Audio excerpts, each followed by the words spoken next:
Recording 50 in रुपए लेके यही progress. बोल देंगे यही दवा खाते रहो, तो इससे अच्छा अपने आप ही खाते रहो। तो अपने आप ही खाते रहे।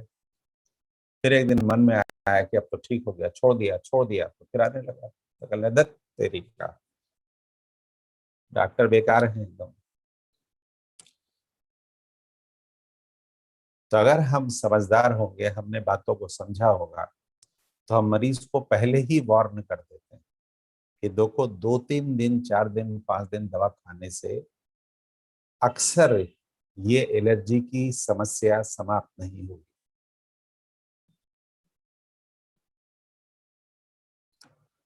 तुमने बात नहीं मानी और अपने आप दवा को बंद किया अगर, तो ऑब्वियसली ये समस्या फिर वापस आ जाएगी कि डॉक्टर साहब क्या ऐसी बात है? कि हाँ ऐसी बात है। तो डॉक्टर साहब हम जरूर आएंगे। तो आप देखिए, आपने उसको कॉन्फिडेंस में ले लिया, और कॉन्फिडेंस में आपने लिया है उसको बेवकूफ बनाने के लिए नहीं, बल्कि उसको सही करने के, उसका जो बीमारी है उस प्रॉब्लम को सही करने के लिए। पहली बात जो है वो इसमें ये होती है, अक्सर एंटी एलर्जिक दवाओं को लेकर लोगों के दिमाग में जो एक भ्रम होता है कि जब तक दवा खाओ फायदा रहता है, दवा बंद करो तो फिर हो जाता है। उसके दो कारण होते हैं कि वो ये नहीं पहचान पाते कि एलर्जी हो क्यों रही है, और दूसरा दवाओं को बड़ी जल्दी बंद करके ट्रायल करना शुरू करते हैं कि चलो हफ्ते भर दवा खा ली, अब दवा बंद करके देखते हैं, तो फिर होने लगा, तो फिर होने लगा। तो वो भ्रमित हो जाते हैं, और भ्रमित होकर फिर वो इधर उधर इलाज खोजने लगते हैं। चलो अब उनके यहाँ नहीं, उनके यहाँ चलो, अब उनके यहाँ नहीं, उनके यहाँ चलो, अब ये नहीं इस पैथी में नहीं तो उस पैथी में चलो। ये होम्योपैथी का बड़ा नाम सुना था, लेकिन कोई फायदा नहीं हुआ। अरे होम्योपैथी का नाम सुना था तो होम्योपैथिक दवा खाओ भी तो सही समय से, जितना जितना खाने के लिए कहा गया, या आयुर्वेदिक यूनानी जो भी दवा है, एलोपैथिक जो भी है।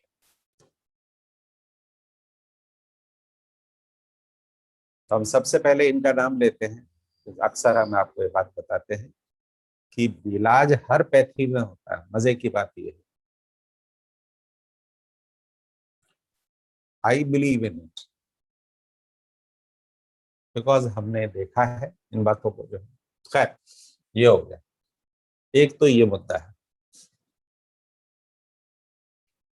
दूसरा मुद्दा है कि हिस्टामीन खाली यहीं पर नहीं बनता है,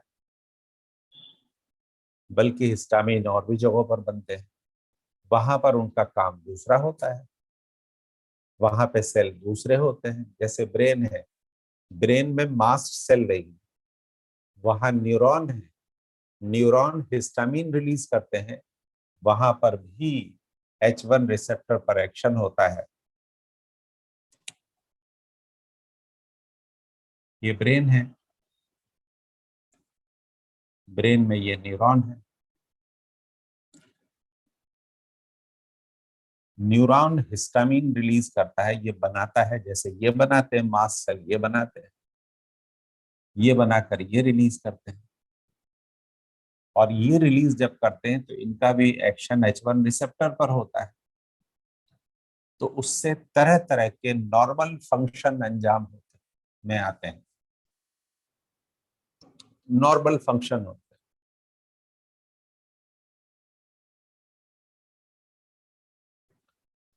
तो कभी कभी वो दवाएं जिन्हें हम एलर्जी कंट्रोल करने के लिए देते हैं, वो ब्लड में बहते हुए यहाँ आते हैं, और ब्लड में बहते हुए ही यहाँ भी चले जाते हैं।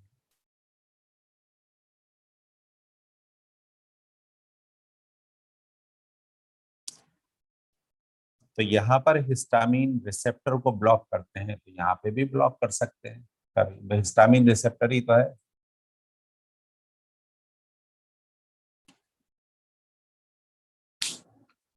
तो यहाँ पर जब हिस्टामीन को रिसेप्टर को ब्लॉक करते हैं तो उससे कुछ फायदे और कुछ नुकसान हो सकते हैं, और ज्यादातर फायदे ही होते हैं, नुकसान कम है, फायदे होते हैं। मीन्स एंटी हिस्टामिनिक दवाओं का इस्तेमाल जो पहली जनरेशन है, जो पुरानी दवाएं हैं, ये आपको बता चुके हैं उनमें से कुछ दवाएं, अब देखिए इसको और हम रिफाइंड वे में बता रहे हैं,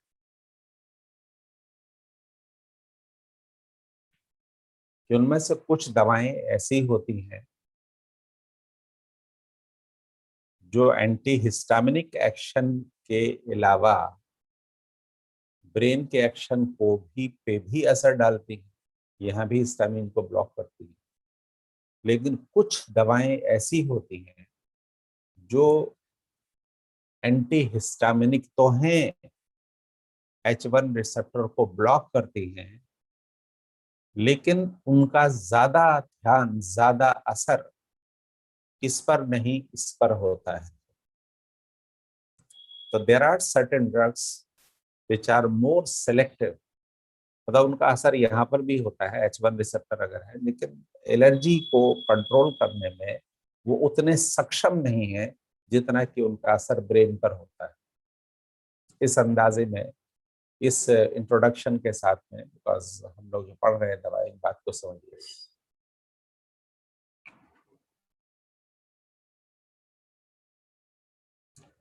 तो antihistaminic drugs, they are H1 blocker, H1 receptor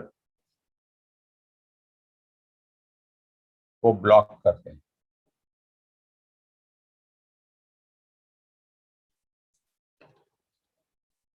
उसको हम लोग बोलते हैं दे ब्लॉक इन पेरीफेरी। देखिए अब ये हम डॉक्टरों की तरह बातें करने लगे, पेरीफेरी जैसे ये, and they can cause central block also. Central का मतलब की जो बॉडी है, पूरी बॉडी का सेंटर है, जैसे सेंट्रल गवर्नमेंट है, सेंट्रल एक्शन भी होता है।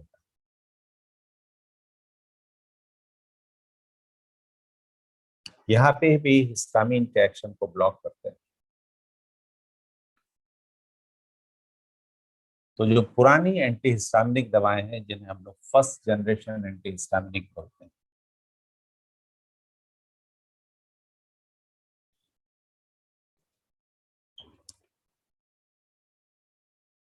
तो उसमें कुछ दवाएं हैं, जैसे कल आपको कुछ हमने बता दिया, अब सब नहीं लेंगे नाम, जैसे क्लोरफेनेरामीन मैलिएट है,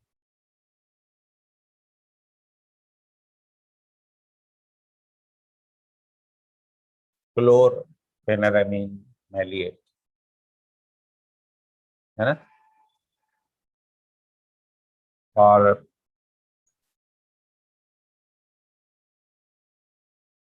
पोलारामीन है या फेनिरामीन है। तो they are mainly anti allergic है, ये एंटी एलर्जिक है, दे आर एंटी एलर्जिक, यानी एंटी एलर्जिक मतलब पेरिफेरल एक्शन है।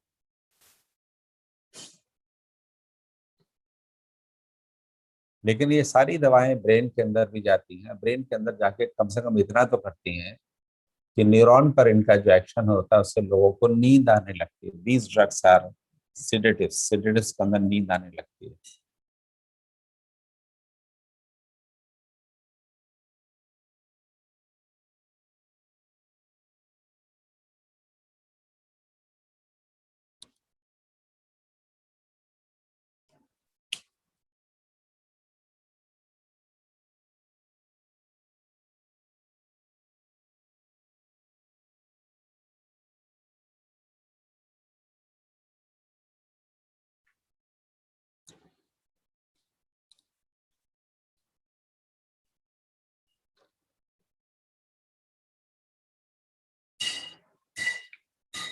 राइट।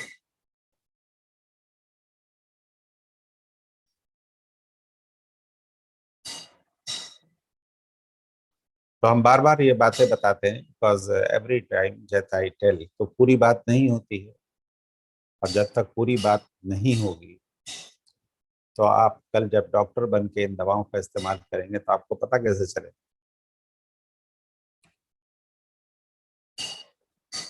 और हम बार बार इसलिए बोलते हैं ताकि आपके दिमाग में ये बात किसी तरह से बैठा ही जाए कि आप इस बात को जानें। इरिटेट होने की बजाय कंसंट्रेट करना चाहिए, समझना चाहिए कि why these things are being told again. All right. Chloromepharin, sorry, chlorpheniramine maleate, CPM, CPM सब लोग बोलते हैं।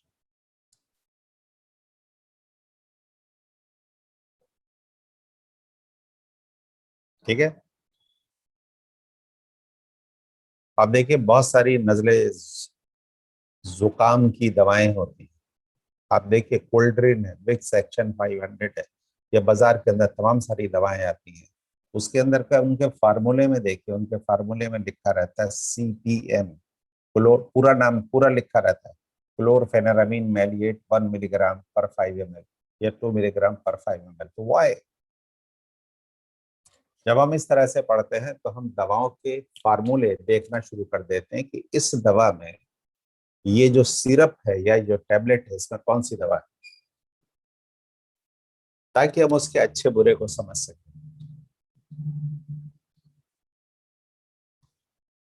तो हमने कल आपको ये बात बताई थी कि इस तरह की जो दवाएं होती हैं, इस बात को गौर से सुनिएगा कि क्लोरफेनेरामीन मैलिएट जैसी दवाएं जो होती हैं, ये एंटी हिस्टामिनिक होने के साथ साथ एंटी कॉलिनर्जिक भी होती है। अब कुछ लोगों के दिमाग में ये आएगा कि अब ये क्या मुसीबत है एंटी कॉलिनर्जिक, तो चलो मान लेते हैं, बाद में बता देंगे, अभी मान लीजिए, मान जाइए, मान लीजिए।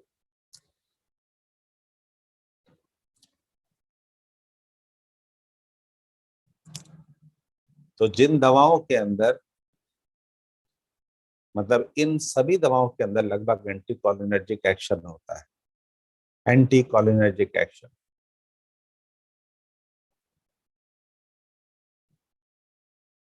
तो एंटी कॉलिनर्जिक एक्शन शरीर के सिक्रीशंस को सुखा देती है।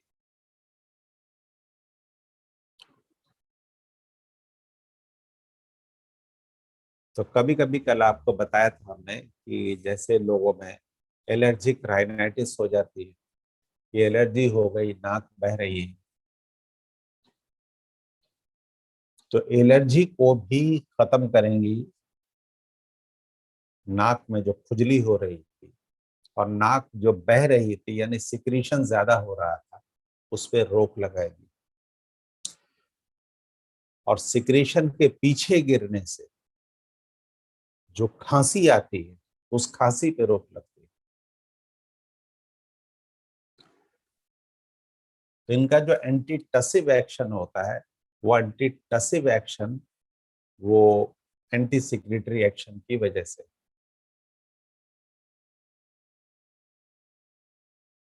ऑलराइट।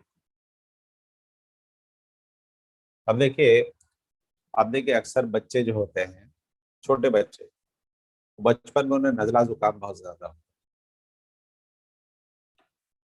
तो उनको पिलाने के लिए ड्रॉप्स आती है, जैसे ट्राइमेनिक ड्रॉप आती है। तो आप कभी देखिए ट्राइमेनिक ड्रॉप के अंदर है क्या चीज, एंटी हिस्टामिनिक दवा। क्यों? क्योंकि बच्चों में नजला जुकाम होता है ज्यादा। ज्यादा का मतलब दो बात होती है, कि बार बार होता है और नाक ज्यादा बहती है, बहुत बहती है। तो बहुत बहती है तो वो नीचे इधर भी गिरती है, इधर गिरती है, तो सांस के नली में जाती है, सांस की नली में आती है, तो बच्चे खांसते हैं। तो दो दवाएं होती हैं उसमें, एक नाक के अंदर सूजन कम करने वाली और एक नाक के सिक्रीशन को कम करने वाली, इस तरह की दवाएं होती हैं। खैर, तो हम आपको ये बारी बातें बता रहे हैं। ये पूरी बात आई होप आपकी समझ में आ गया होगा, और हम इसीलिए बहुत ठहर ठहर के प्यार से बोलते हैं, ताकि आपको लिखने का अपनी भाषा में, वो जिसे बाद में कभी आप पढ़ें तो पढ़कर आपको बात समझ में आए कि हमने क्या पढ़ा था। है ना? जैसे कई बार ऐसा होता है कि कुछ बच्चे ऐसे होते हैं, बच्चे के मतलब आप में से अब कोई बच्चा तो कोई है नहीं, समझदार है सब लोग, कि खाली बैठ के सुन रहे होते हैं। समझ में आ रहा, बहुत अच्छा, समझ में आया, बहुत बढ़िया। लिखा कुछ नहीं, 6 महीने बाद कॉपी खोली,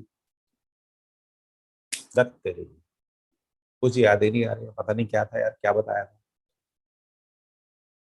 तो इसलिए जरूरी है कि हम इस बात को लिखें, और इसलिए जो बोलचाल की भाषा होती है उसमें हम सारी बातें बताते हैं, समय देते हैं ताकि इन बातों को आप लिख सकें, है नहीं। कुछ लोग इस भरोसे में होते हैं किताब से पढ़ लेंगे, तो किताब की लैंग्वेज आप समझ नहीं पाएंगे।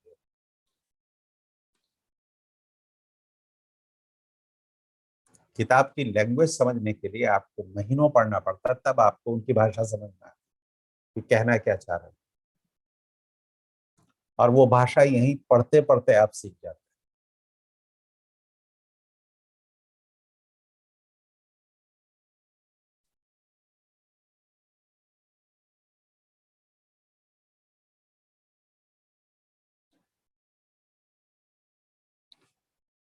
ऑलराइट।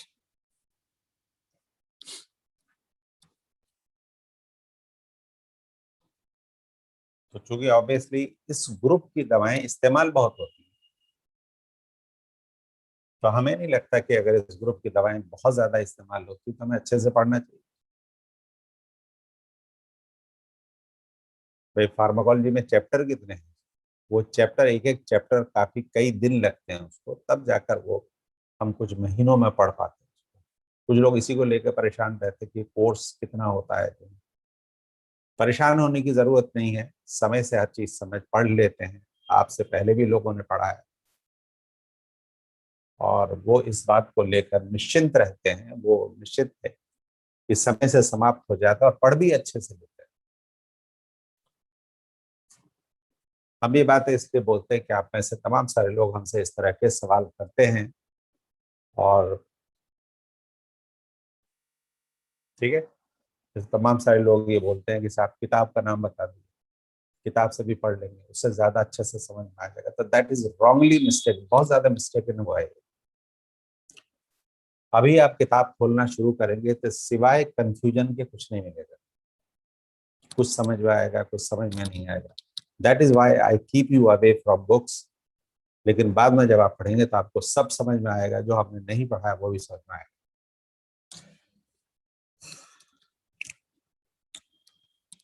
एक दवा है हाइड्रोक्सीजीन।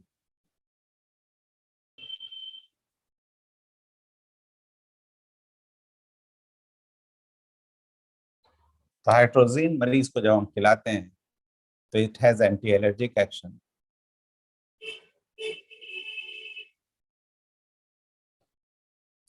And it has anti anxiety action.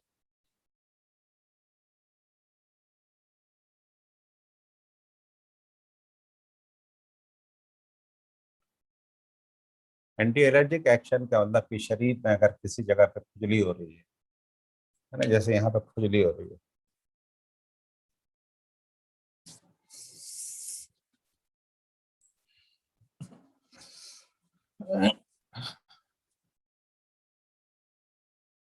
ये ये ये बताता है,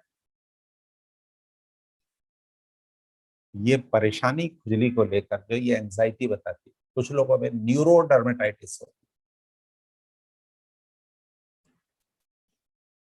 न्यूरोडर्मेटाइटिस का मतलब है कि मरीज परेशान भी है, और वो परेशानी खुजली के एहसास को बढ़ा देती है। ये हम लोग डर्मेटोलॉजी में पढ़ते हैं। तो वहां पर जब हम इस दवा का इस्तेमाल करते हैं, तो इस दवा के इस्तेमाल से एंजाइटी जो है, वो एक अलग प्रॉब्लम है उसकी, एंजाइटी। उसमें जिस समय खुजली नहीं भी होती तब भी उसको बेचैनी महसूस होती है, तो उसकी एंजाइटी को भी शांत करती है और इचिंग को भी शांत करती है। That it has a wonderful effect. ये इतनी इम्पोर्टेंट दवा होती है। They are used in anxiety with dermatitis, जिसको न्यूरोडर्मेटाइटिस भी कहा जाता है।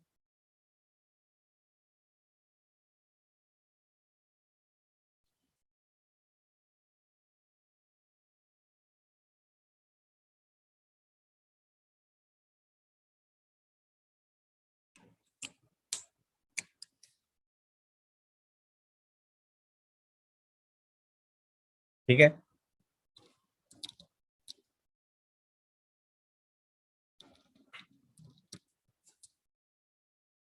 ऑलराइट,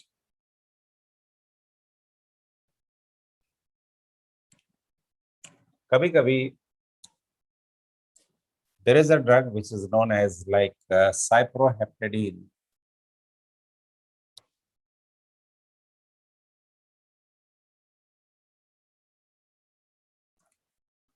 और इससे ज्यादा और बेहतर दवा लाइक बकलीजीन है।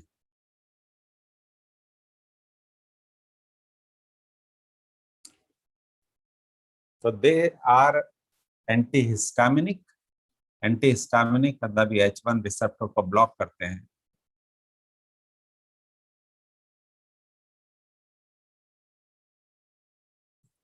लेकिन H1 रिसेप्टर को पेरिफेरी में ब्लॉक करने के बजाय सेंट्रल ब्लॉक ज्यादा है।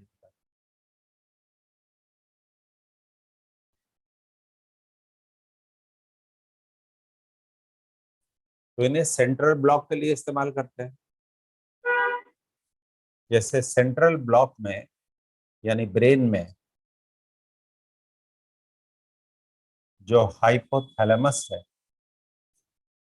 और हाइपोथैलेमस में जो एपेटाइट का एरिया है, एपेटाइट भूख का एरिया,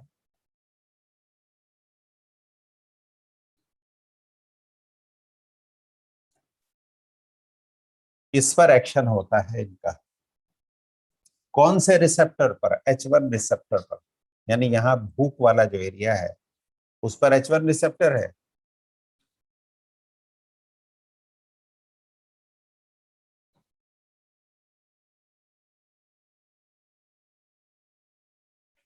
तो जब इन दवाओं का असर,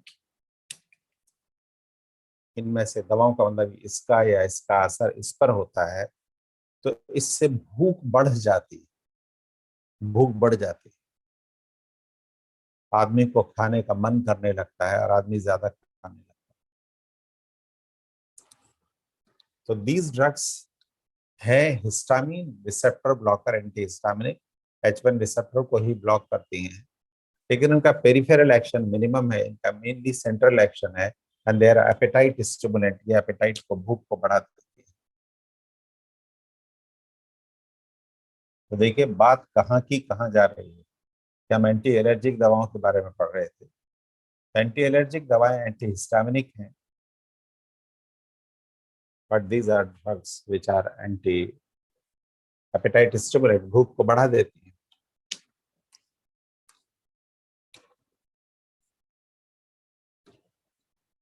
तो नॉर्मली हुआ कहा जिनमें कन्वालिसेंस हो रहा है, देखिए इस शब्द को हम सुनते रहते हैं तो हम सीखते हैं, सीख जाते हैं। कन्वालिसेंस हो रहा है कुछ लोगों में, जैसे वो किसी बीमारी से पीड़ित थे, उस बीमारी का उस बीमारी की वजह से भूख नहीं लगती थी, हमने उस बीमारी का इलाज कर दिया है। अब हम चाहते हैं कि आदमी जल्दी खाना पीना अच्छे से खाने लगे ताकि जल्दी से उसकी हेल्थ अच्छी हो जाए। तो कुछ दिनों के लिए हम इस तरह की दवाएं लिखते हैं। ये है इसका सही इस्तेमाल।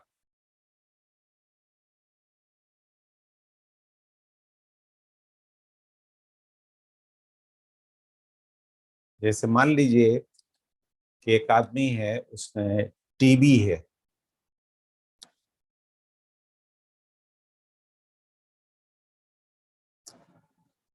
किसी जगह पे टीबी है, फेफड़े में टीबी है, गिनती की टीबी है, जीआईटी की टीबी है, किडनी की टीबी है, कहीं की भी टीबी है। उस टीबी की वजह से उसकी भूख मर गई है, बीमारी ऐसी है। हमने डायग्नोज किया कि मरीज में टीबी है, टीबी का इलाज दिया। तो टीबी का इलाज जब देते हैं, यानी टीबी बीमारी जब ठीक होने लगती है, तो भूख वैसे ही अपने आप ही ठीक होने लगती है, भूख लगने लगती है।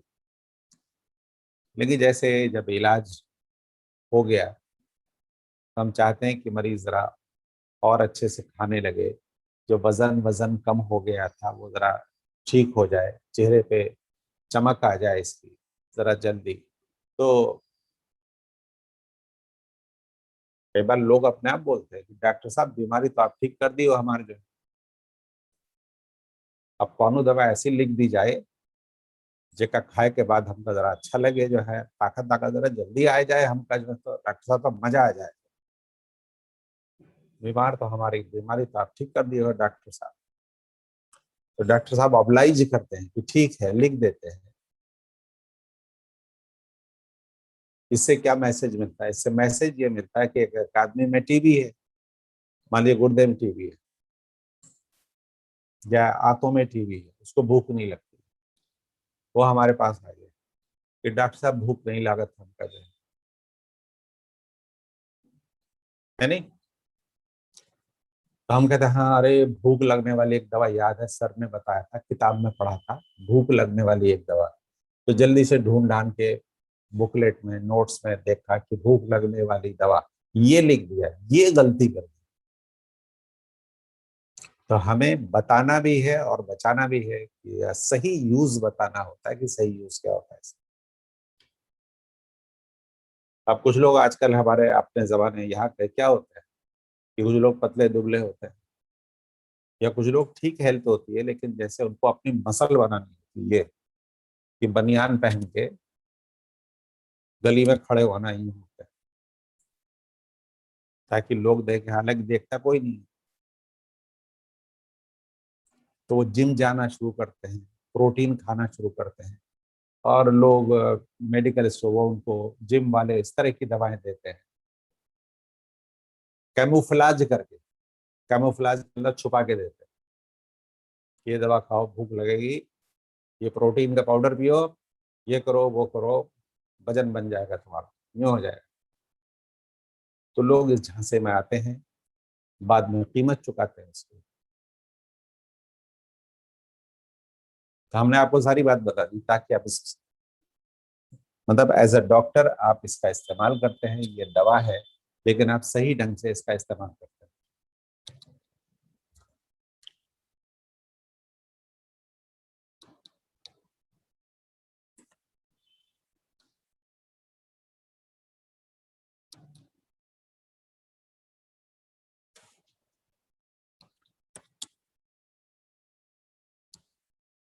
कभी कभी देखिए कि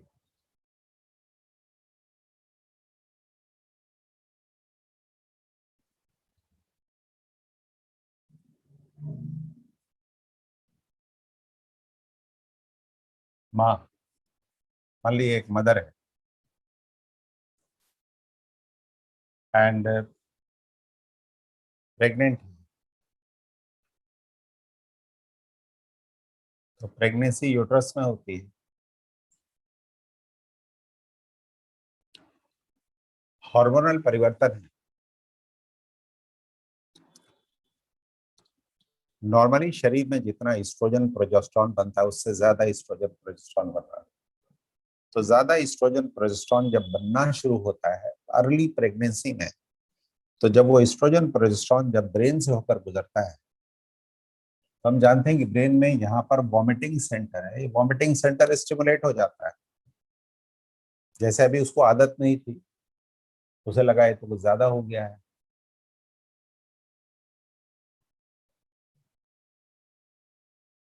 तो इस मदर में, इस माँ में, है ना, because as soon as the एक बच्चे का अस्तित्व तो यहाँ पर आता है, ये माँ है, तो इसको वॉमिटिंग्स होती हैं, स्पेशली मॉर्निंग के समय बहुत वॉमिटिंग्स होती हैं, उस समय सर्ज होता है हार्मोन, उसे मॉर्निंग सिकनेस कहा जाता है।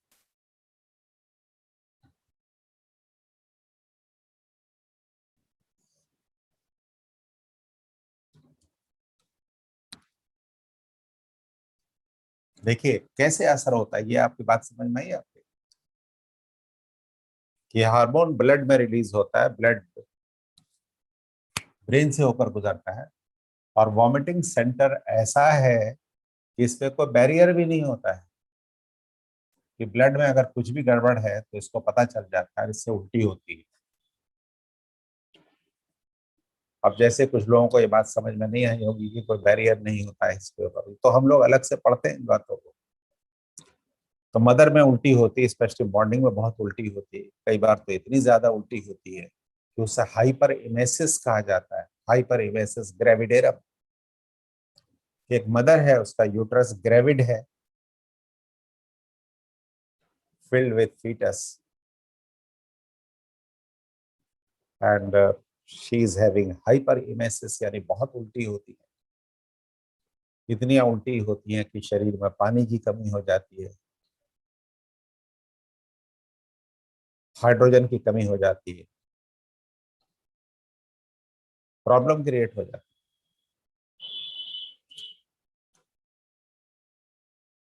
तो हम एक एंटी हिस्टामिनिक दवा ही इस्तेमाल करते हैं, लेकिन वो एंटी हिस्टामिनिक दवा एलर्जी को शांत नहीं करती ज्यादा, वो मेनली वॉमिटिंग सेंटर पर एक्ट करती है, और वॉमिटिंग सेंटर पर H1 रिसेप्टर पर एक्ट करती है।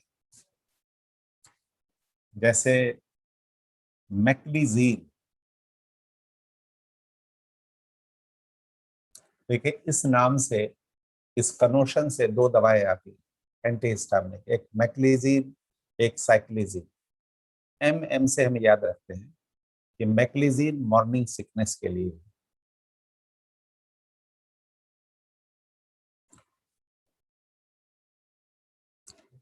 और एक है डॉक्सिलामीन। दो दवाएं हैं। तो ये एंटी हिस्टामिनिक हैं, लेकिन इनका पेरिफेरल एक्शन मिनिमम है, इनका सेंट्रल एक्शन ज्यादा है।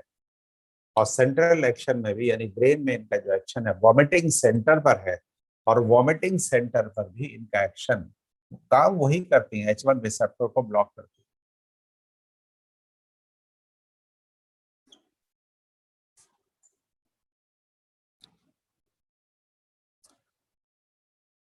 तो H1 रिसेप्टर को ब्लॉक करने को होने के बाद उल्टी बंद हो जाती है।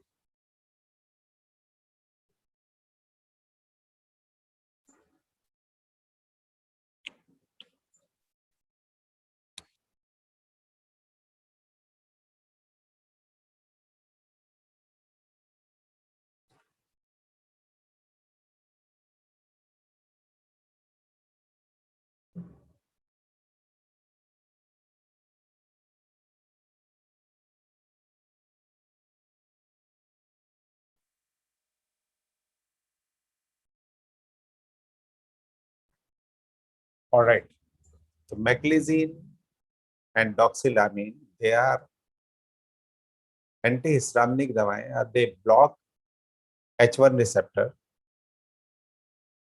But they are not use for allergy, यानी कहीं दांत काज खुजली अगर है तो वहां इसका इस्तेमाल नहीं, अगर देंगे तो थोड़ा बहुत असर होगा।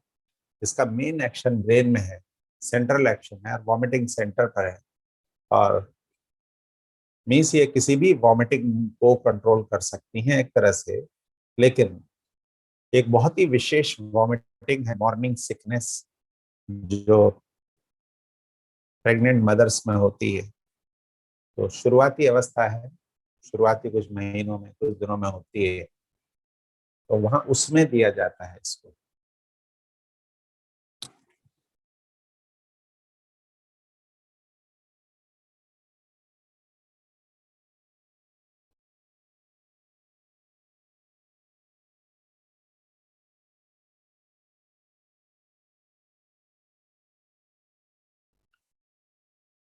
अब जैसे हम लोग अलग से एक चैप्टर पढ़ते हैं, एंटी एमेटिक दवाएं, उल्टी को रोकने वाली दवाएं, वहां पर भी इस बात का जिक्र होता है। वहां पर हमें ये बात समझ में आ जाती है ज्यादा अच्छे से कि भाई शरीर के अंदर जो भी इस तरह के रिफ्लेक्स एक्शन होते हैं, कि चाहे खांसी आती है, चाहे छींक आती है, चाहे उल्टी होती है, चाहे हिचकी आती है, चाहे जो भी है, इन सब के एक्शन यहीं पे होते हैं, लाइन से लगे होते हैं, सेंटर यहीं पे होते हैं सब।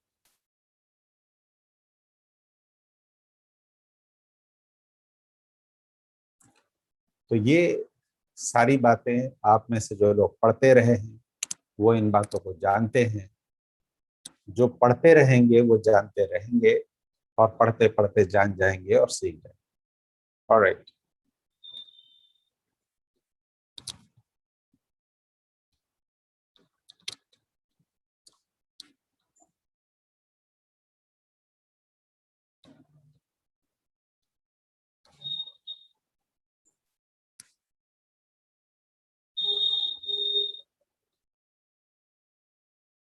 कभी कभी क्या होता है,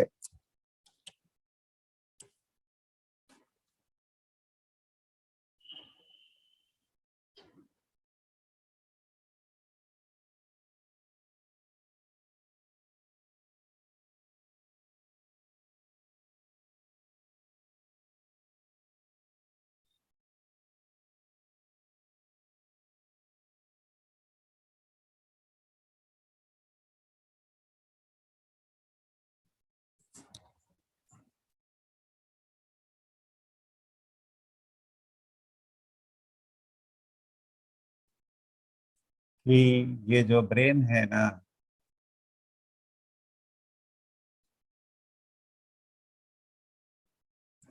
तो यहाँ से आंख है, यहाँ कान है,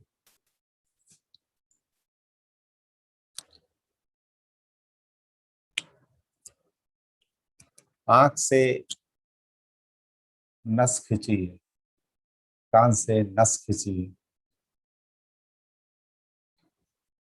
ये ऑक्सीपिटल एरिया है, ये वेस्टिबुलर, वेस्टिबुलो ऑक्लियर कॉक्लियर न्यूक्लियस होते हैं, यानी यहाँ पर सुनने वाला एपरेटस है, सुनने वाला कॉक्लियर, और बॉडी के बैलेंस करने में मदद करने वाला एपरेटस है, वेस्टिबुलर एपरेटस। तो इनकी नसें यहाँ पहुंचती हैं।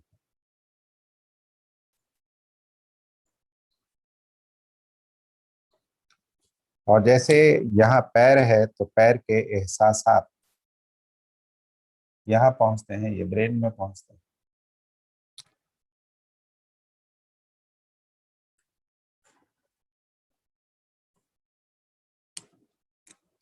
ठीक है। और यहाँ पर आप जानते हैं कि यहाँ वॉमिटिंग सेंटर भी होता है, ये सेरिबेलम के पास में होता है। ये छोटा छोटा ब्रेन जो है सेरिबेलम, ये ब्रेन स्टेम है, सेरिबेलम है, ये सेरिबेलम है।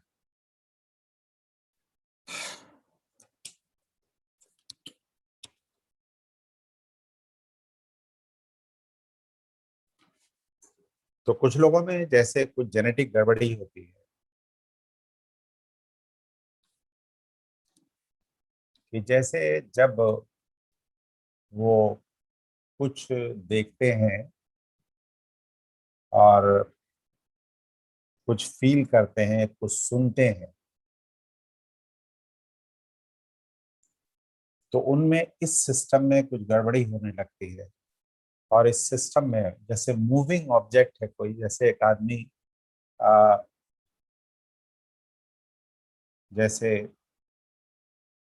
बस में ट्रेवल कर रहा है, ये आदमी यहाँ बैठा हुआ है, इसके पैर बस के फर्श पे हैं, ये देख रहा है, समझ रहा है कि मैं बस में बैठा हुआ हूँ। इसकी बॉडी के अंदर जो मूवमेंट्स होते हैं, ये इसको देखता है। तो उसका जो इंटीग्रेशन उससे होता है, इससे यहाँ से जैसे चक्कर आने लगते हैं, उल्टी लगने लगती है, इसे हम लोग मोशन सिकनेस बोलते हैं, मोशन सिकनेस।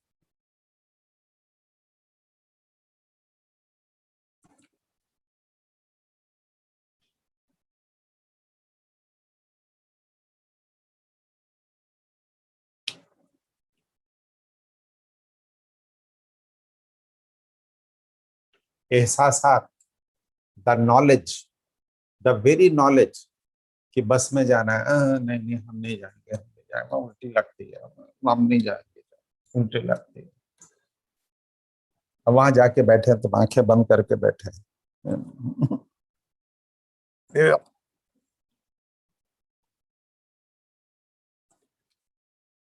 तो ये कोई जानबूझ के तो करता नहीं है, बच कुछ लोगों के जीन्स में लिखा है ये। तो जीन्स में लिखा है कि मतलब जैसे वो इन सब चीजों में बैठेंगे, देखेंगे, फील करेंगे, एहसास होगा, तो उससे यहाँ पे डिस्फंक्शन हो जाएगा। डिस्फंक्शन होने की वजह से, जैसे हम नॉर्मली हम जानते हैं कि अगर वेस्टिबुलर एपरेटस में बीमारी हो जाए, जैसे इसमें वायरस का इन्फेक्शन हो जाए, तो चक्कर आने लगते हैं, उल्टी लगने लगती है।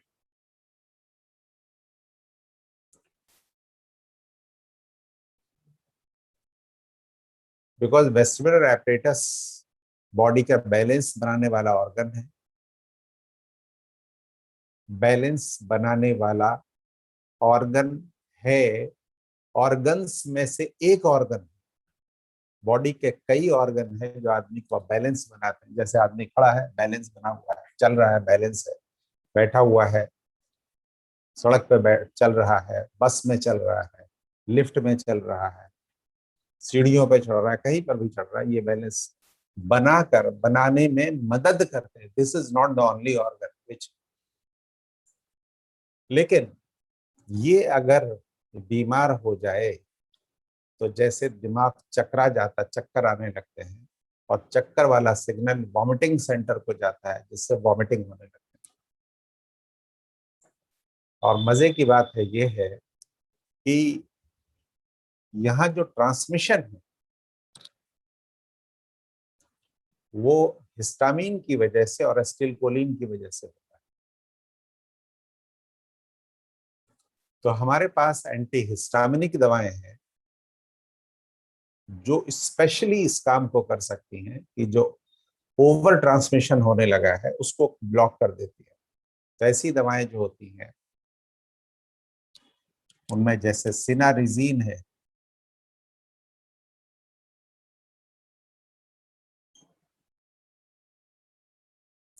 बाजार में देखिए कितना बहुत ज्यादा मिलता है, ये स्टोजुरॉन के नाम से मिलता है, ये सिनारिजीन।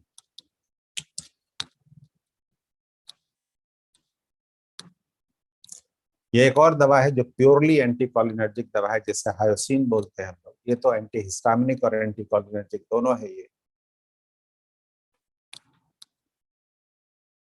तो अगर सिनारिजीन जैसी दवा को अगर खा लिया जाए तो इससे मोशन सिकनेस नहीं होगी, लेकिन हाँ ये कि नींद आती है।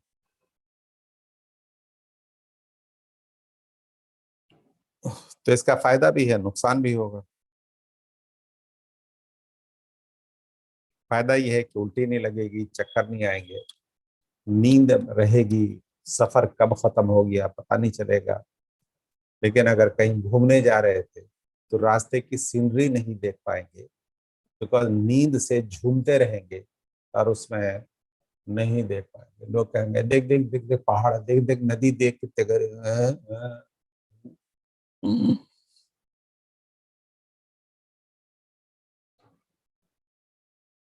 सिनारिजीन।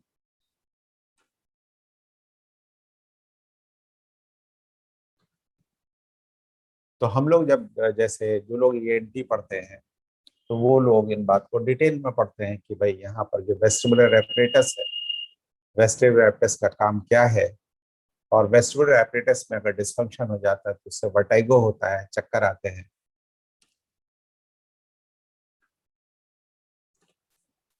तो कुछ लोगों में मतलब बॉडी बनी ही ऐसी है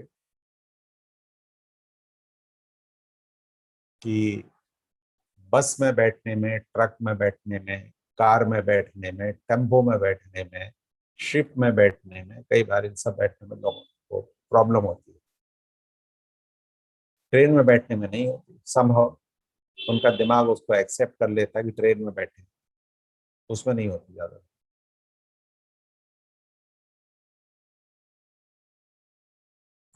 सारा दिमाग का खेल भी तो होता है। तो ये सारी इंटीग्रेशन, सारी बातें धीरे धीरे हमारी समझ में आती है।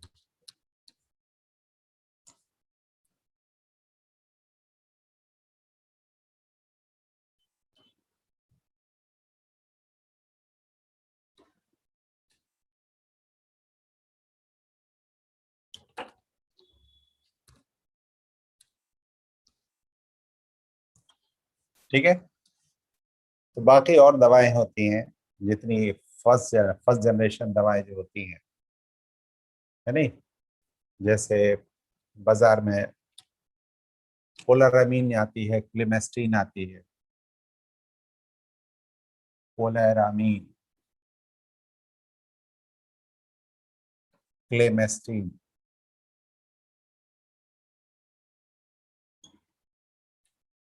तो they are mainly anti allergic, यानी जो चकत्ते होते हैं, दाद होता है, एक्जिमा होता है, चकत्ते होते हैं, और क्या बोलते हैं उसे, रैशेज होते हैं, उनको कंट्रोल करने के काम में आते हैं। देखिए जैसे लोग दाद बोलते हैं, वो दाद normally I do not know, that is a kind of allergic dermatitis, जिसे हम लोग एटॉपिक डर्मेटाइटिस बोलते हैं।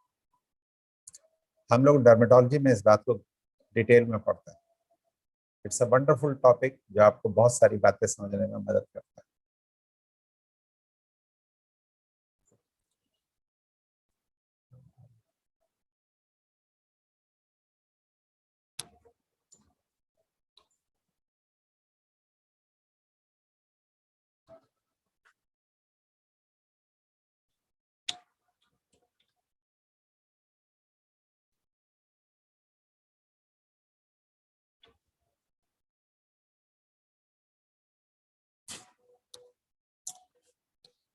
ऑलराइट,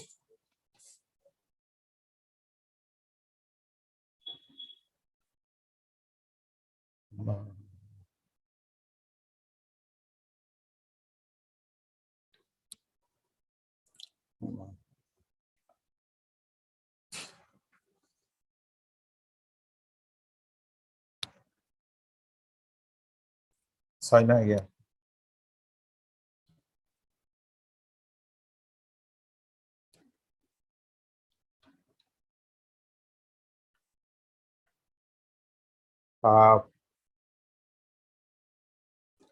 ड्यू नो, जो बाजार में आप लोग देखते हैं, जो बेनाड्रिल सिरप मिलता है या बेनाड्रिल कैप्सूल मिलता है, दैट इज डायफेनहाइड्रामीन।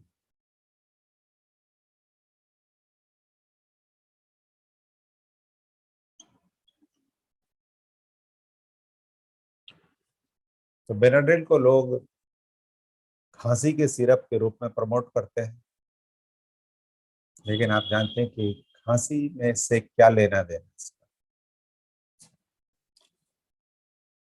खांसी से लेना देना ये है कि जिन लोगों में नजला है, नाक बह रही है, और ये नाक पीछे बह रही है, पीछे भी बह रही है, सांस की नली में जा रही है, पोस्ट नेजल ड्रिप हो रहा है, जिससे खांसी आती है, तो उसको पिला दीजिए, तो सिक्रीशंस कम हो जाएंगे। सिक्रीशंस कम हो जाएंगे तो ना तो नाक आगे गिरेगी, मतलब ये जो अंदर म्यूकस है ना तो आगे गिरेगा ना पीछे गिरेगा, तो खांसी तो रुकेगी। लेकिन जिसने बिना सोचे इस्तेमाल किया इसका, कि मान लीजिए सिक्रीशंस है ही नहीं, खांसी आ रही है किसी और वजह से, मेरे लैरिंग्स में कोई प्रॉब्लम है उसकी वजह से खांसी आ रही है,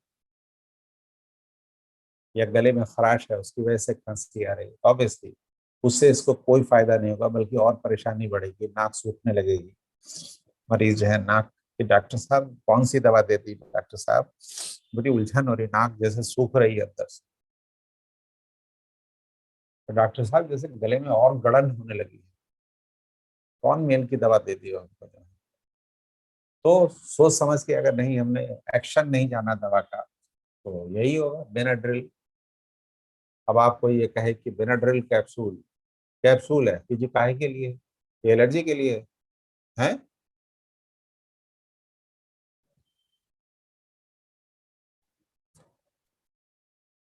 तो देखिए ये हो गया फर्स्ट जनरेशन एंटी हिस्टामिनिक दवाओं के बारे में।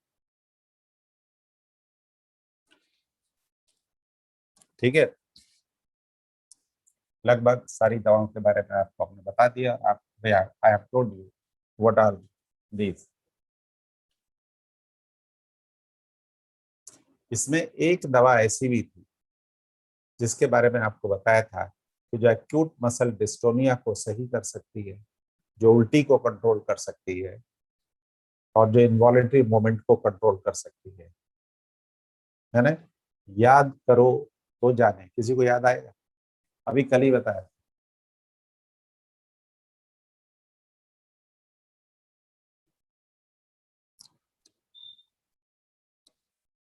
Promethazine, very good, promethazine. तो देखिए, दिस इज व्हाट पढ़ाई इज ऑल अबाउट। कि आप समझने लगते हैं अगर, तो देन यू एंजॉय, जैसे है वी ऑल एंजॉय।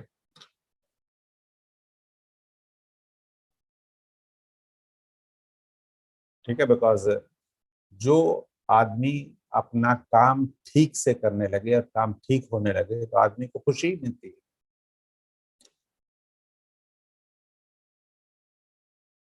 हर चीज में ये बात लागू होती है, हर चीज में।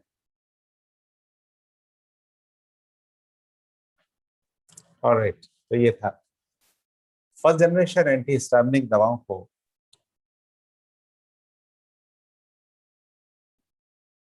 हम लोग ज्यादातर ओरली देते हैं।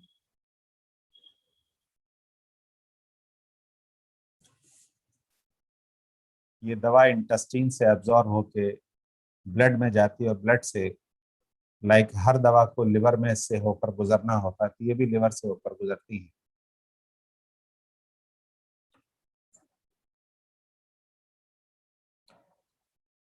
तो ये कुछ दवा को पहली बार में, या पहली बार फर्स्ट पास हेपेटिक मेटाबॉलिज्म बोलते हैं इसे।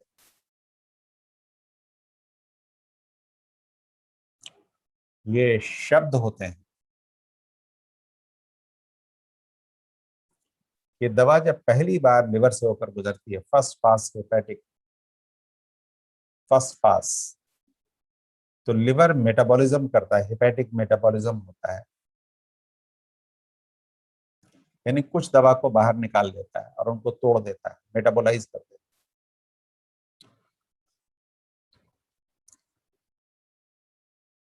और तोड़कर, जैसे है ना, जैसे मान लीजिए प्रोमेथाजीन था,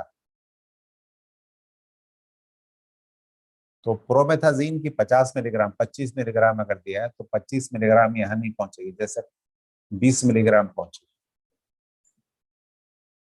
5 मिलीग्राम कहाँ गई? इसने तोड़ दिया। तोड़ दिया तो गई कहाँ? तो तोड़ने के बाद, उस दवा को बदलने के बाद ये वापस कर देता है कि जाओ, अब जाओ। मानो प्रोमेथाजीन ये पूछे कि हम सबको क्यों नहीं तोड़ दिया, क्यों जाने दिया हमें 20 मिलीग्राम को भी?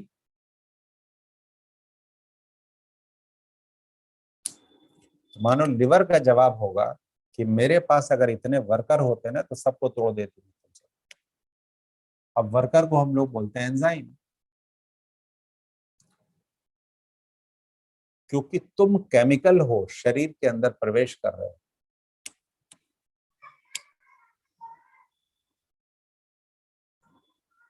तो ये बच के निकल गए हैं। हम बोलते हैं कि बायो अवेलेबिलिटी 100% नहीं है, यानी 25 के 25 मिलीग्राम यहाँ नहीं पहुंचे। अब जैसे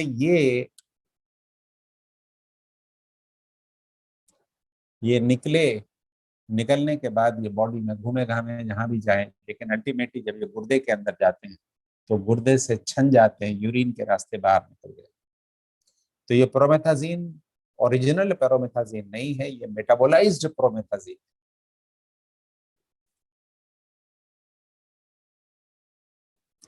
तो इस तरह की जो शब्दावली इस्तेमाल की जाती है कि इंटेस्टीन से एब्जॉर्प्शन, कभी कभी इंटेस्टीन पूरी तरह से एब्जॉर्ब नहीं करती है, तो कभी कभी हम लोग बोलते हैं कि this drug is given orally and it is well absorb from the intestinal cells. खूब अच्छे से एब्जॉर्ब कर लेती है, सबको एब्जॉर्ब करके डाल देती है। किसी के बारे में बोलते हैं it is not well absorb.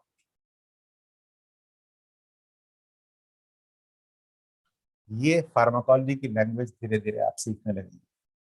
जब फार्माकोलॉजी पढ़ रहे हैं तो ये बातें अक्सर होंगी, तो आप सीख जाएंगे। हम बीच बीच में इन बातों को इम्पोर्टेंस देते हैं ताकि ये भी सीखते रहें। फिर ये दवा जैसे 20 मिलीग्राम जो पहुंची है, ये अपना काम करती है। हिस्टामिन रिसेप्टर को ब्लॉक करना है, ब्रेन में जाना, ब्रेन में जाती है, काम करती है, काम करने के बाद लौटती है, काम करने के बाद लौटती है, जाके चिपट थोड़ी ना जाती है। जैसे दवा डॉक्टर की तरह होता है, तो किसी के यहाँ या कहीं पे ड्यूटी करने जाता तो वहीं रहने थोड़ी ना लगता है कि वो भी अस्पताल में भर्ती हो गया, वो वहां से निकल लेता काम ड्यूटी करके। तो जैसे इन दवाओं की ड्यूटी 8 घंटे की है, यानी 8 घंटे तक ये इनको ब्लॉक कर सकते हैं, 8 घंटे बाद निकल लिए वहां से। निकल के कहाँ जाएंगे? जिस रास्ते से आए थे उस रास्ते से वापस। ब्लड के रास्ते पहुंचे थे, ब्लड के रास्ते वापस। वापस जब आते हैं तो फिर लिवर में आते हैं,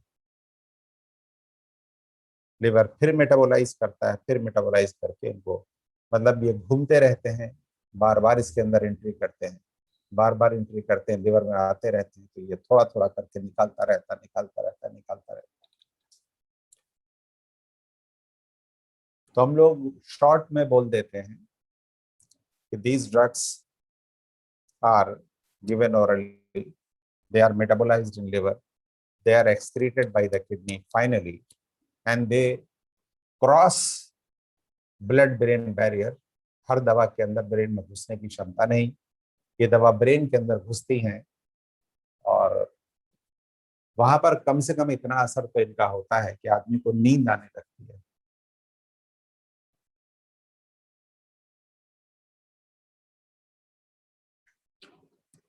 राइट, तो हम लोग बोलते हैं इस बात को कि दे आर वेल एब्जॉर्ब।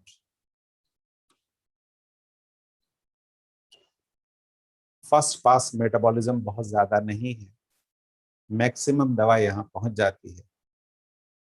पहुंचने के बाद पेरीफेरी में काम करता है, पेरीफेरी में काम करती है, ब्रेन में काम करना है, ब्रेन में काम करती है, लेकिन ये दवा ब्रेन में जाती जरूर है और कम से कम ब्रेन को सुला तो देती है, और कभी कभी कुछ स्पेसिफिक एक्शन को अंजाम देती है। जैसे कभी एपेटाइट को स्टिमुलेट कर देती है, कभी इनवॉलेंट्री मूवमेंट्स को रोक देती है, कभी मसल्स के टोन को सही कर देती है, कभी उल्टी को सही कर देती है, कभी वर्टाइगो को सही कर देती है। ये इनके काम है, लेकिन काम करने के बाद फिर वापस, वापस होने के बाद फिर कहाँ जाएगी? फिर यहीं आएगी। ये इसको मेटाबोलाइज, जैसे हमारा दवा लौट के आ गई,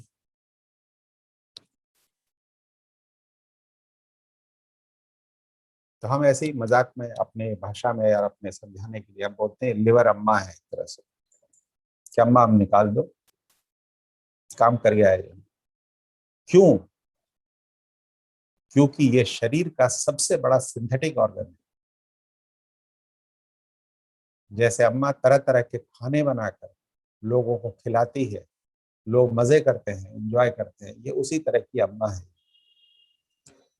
और जैसे अम्मा बच्चों के दुख को झेल लेती है, ये वैसे ही अम्मा है कि सारे पाप धोती है ये, मतलब शरीर के अंदर जो गंदगी होती है उसको भी न्यूट्रलाइज करती है, ये भी निकालता है। तो लिवर है इस तरह का ऑर्गन। ये समझाने के लिए है, ये आपको कंफ्यूज करने के लिए नहीं है कि अरे यार वो आज वो क्या कह रहे थे कि अम्मा होती है, कि ऐसी मजाक कर रहे हैं। इतने समझदार से आप सब लोग हैं कि हमने आपको ये सिर्फ समझाने के लिए आपको ये बातें बताई। Liver is such a wonderful organ.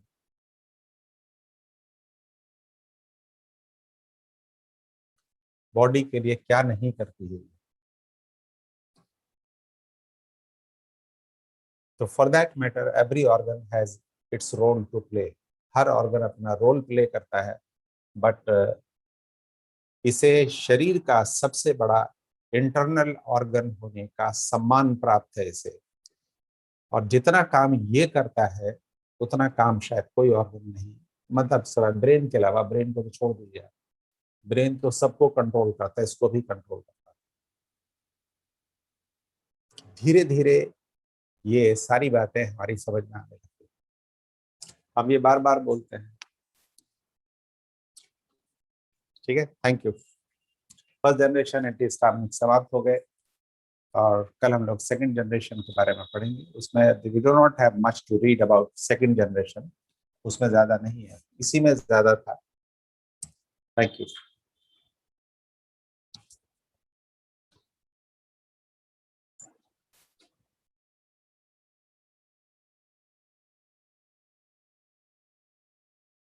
Recording stopped.